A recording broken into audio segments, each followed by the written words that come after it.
Obwihanga rukwetegurira akaruru kabona k'2026 akakiiko k'ebyobururu kabwino habarabe n'abakuru burura harengo rw'amagombora abo cyanga cyabukiza ubwa burengero w'izoba abarukwija kuba n'abashwizmo mu rumo rwo kutereza inkarara z'abatezi bakaruru ijereho tubire twine ba stakeholders hanuya and umuranga ni bumwe nango batuyambe kumobilizing abantu kugira ngo eje activity ya update budget anu.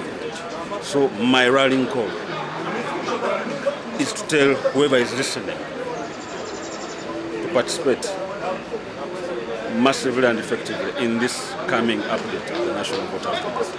Okubugano kubira hari Hotel Triangle muri Mbarara kandi abanyamyoga batorine bashabira ko bembeze mico mu bantu omuhurregiona. They are on contract.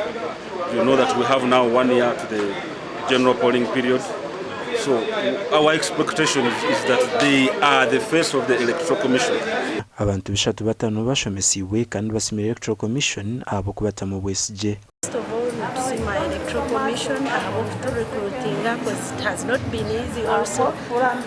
Kandi tugaruka tubasima ahabwa training eje tubire turumo eitwa manira.